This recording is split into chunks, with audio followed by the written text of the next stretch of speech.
यानी कि मुखिया जी के साथ है उनको भी से भी आप बात कीजिए, और जो लोग उनके साथ नहीं है उनसे भी आप बात कीजिए। यानी कि योजना लिख करके देना होता है और उसके बाद किन किन योजनाओं पर काम हुआ ये बातों को आपको खोजना पड़ता है। किन योजनाओं पर आपके वार्ड में अभी काम होना बाकी है वह योजना सबसे पहले सभी लोगों से यानी कि विचार विमर्श करके वह योजना को आप लिख करके जी से पूछ सकते हैं कि कितने रुपया अभी तक आया है इस यानी कि वर्ष में, और कितने रुपया आया है और कितने रुपया का अभी तक काम हुआ है। ठीक है, के बाद जो है ना यानी कि मुखिया जी का कार्यकारिणी का बैठक करना पड़ता है और कार्यकारिणी के बैठक में ही निर्णय लिया जाता है कि किस योजना का काम कब करना है। अब कौन लोग ऐसा है जो आवास में नाम नहीं जोड़ने दे रहे हैं, तो इन सारी बातों पे बात का चर्चा कब आप कीजिएगा, तो 13-14 अगस्त से पहले द्वारा दी गई जानकारी अगर अच्छा लगे तो वीडियो को लाइक जरूर कीजिएगा, क्योंकि लाइक देने से हमारा जो है ना अंदर एनर्जी एक्टिव होती है और हम आपके लिए अच्छे से अच्छे वीडियो बना करके हम आपको देते हैं। हेलो फ्रेंड, नमस्कार, आप सभी का बहुत बहुत स्वागत है हमारे Everest coaching centre YouTube channel में। देखिए 13 और 14 अगस्त को इस बार जो सरकार के द्वारा यानी कि 76वें स्वतंत्रता दिवस पर यानी कि 13 और 14 दिवस को जो है ना 13 और 14 अगस्त को जो है ना यानी कि हम लोग का ग्राम सभा आयोजित करने का यानी कि निर्देश आया है। ठीक है, सरकार के प्रधान सचिव के द्वारा यह ऑर्डर आ गया है। जान लीजिए यह ग्राम सभा करने से पहले आपको क्या करना है, तो ग्राम सभा करने से पहले खासकर वार्ड सदस्य को क्या करना है, यानी कि वार्ड सदस्य को अपने वार्ड में वार्ड सभा करना है। अब वार्ड सभा किस लिए करना है, तो जान लीजिए इससे पहले आप सभी वार्ड सदस्य पंचायत में जितने भी वार्ड सदस्य हैं ना यानी कि जो मुखिया जी के साथ है उनको भी आप लेकर के चलिएगा। जो भी वार्ड सदस्य उनका नेतृत्व करता बनेंगे, पंचायत से जो भी वार्ड सदस्य आगे निकलेंगे वो वार्ड सदस्य यानी कि मुखिया जी के साथ है उनको भी से भी आप बात कीजिए, और जो लोग उनके साथ नहीं है उनसे भी आप बात कीजिए। और यानी कि 13 और 14 अगस्त से पहले आप जिस दिन अपना यानी कि संकल्प ले सकते हैं 10, 11, 12, 13 यानी कि 13 से केवल पहले यानी कि वार्ड सदस्य एक ठाई एकत्रित होकर के यानी कि एकत्रित होकर के आप लोग क्या कीजिए, अपना यानी कि मीटिंग कीजिए।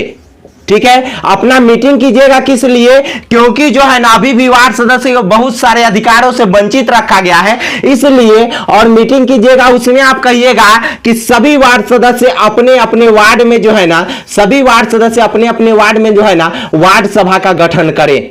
वार्ड सभा का गठन अब किस लिए, क्योंकि जानते हैं कि ग्राम सभा में जो है ना यानी कि योजना लिख करके देना होता है, यानी कि योजना लिख करके देना होता है और उसके बाद किन किन योजनाओं पर काम हुआ ये बातों को आपको खोजना पड़ता है। तो यह बातों को आप उस समय में जनता को नहीं सिखाइएगा, आप जो है ना इसमें पहले जो है ना 13-14 तारीख से पहले आप अपने अपने वार्ड में सभी वार्ड सदस्य मिलकर के पंचायत के और पूरे बिहार के वार्ड सदस्य के यह काम जरूर कीजिएगा कि आप अपने वार्ड में वार्ड सभा कीजिएगा ना, उसमें आप अपने वार्ड से किन योजनाओं पर आपके वार्ड में अभी काम होना बाकी है वह योजना सबसे पहले सभी लोगों से यानी कि विचार विमर्श करके वह योजना को आप लिख करके रख लीजिए। यानी कि उस योजना को लिख करके आप रख लीजिएगा और वहां पे किन किन वार्ड सदस्यों को किन किन योजना पे काम करना है यह वो योजना को आप सबसे पहले एक प्रस्ताव बना करके लिख कर रख लीजिए। और उसके बाद आप अपने यहाँ के जनता को यानी कि जब वार्ड सभा कीजिएगा तो आपके यहाँ के कम से कम तो आप लोग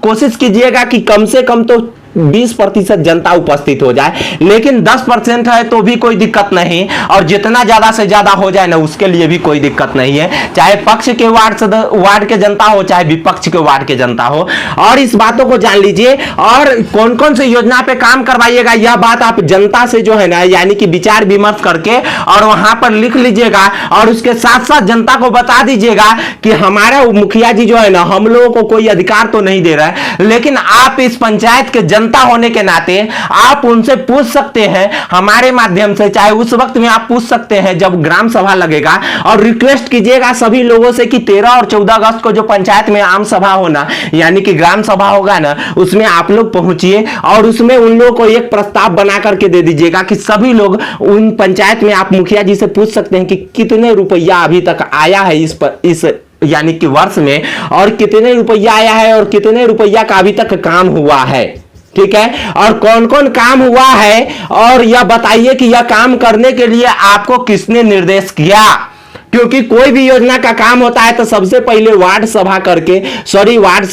ग्राम सभा करके उस योजना को पारित करना होता है। और जब ग्राम सभा में यह योजना चयनित हो जाता है, वार्ड सदस्य लिख करके दे देते हैं, उसके बाद जो है ना यानी कि मुखिया जी का कार्यकारिणी का बैठक करना पड़ता है और कार्यकारिणी के बैठक में ही निर्णय लिया जाता है कि किस योजना का काम कब करना है। अभी पंचायत में कुछ कम रुपया है तो कौन कौन योजना को काम कर दिया जाए, और सभी वार्ड सदस्य की सहमति से होता है। और उसके बाद जान लीजिए आपके जनता का यह हक है कि कहां कहां रुपया खर्च हुआ, एक एक खर्च का ब्यौरा लेने का हक है। और यह सारा खर्च का ब्यौरा जो है ना आप अपने जनता को बता दीजिएगा कि आप अपने पंचायत के पंचायत सचिव जी से लीजिए, और पंचायत सचिव जी के बाद जो है ना आप अपने मुखिया जी से लीजिए। और जान लीजिए आपके ग्राम में अगर अभी तक जो है ना आवास का काम नहीं हो रहा है तो इसमें गलती किसकी है, और कौन लोग ऐसा है जो आवास का काम नहीं होने दे रहे हैं, कौन लोग ऐसा है जो आवास में नाम नहीं जोड़ने दे रहे हैं। तो इन सारी बातों पे बात का चर्चा कब आप कीजिएगा, तो 13-14 अगस्त से पहले, यानी कि ये नहीं कि जब भोज के बेरी आप कोहरा रुपये चलिएगा। अब उस समय वार्ड सभा आम सभा में सारा बात बताइएगा, ग्राम सभा में सारा बात बताइएगा, तो जनता आपकी भी गलती समझेगी। लेकिन जब उससे पहले आप अपने यहां पे वार्ड सभा करके और लोगों को यह सारे चीजों को आप बता दीजिएगा ना, तो जान लीजिए ऐसा जरूर होगा कि आपके भावनाओं को लोग समझेंगे। और उसके बाद आवास सहायक ही नहीं, आपके यहां उस समय कार्यपालक सहायक भी रहेंगे,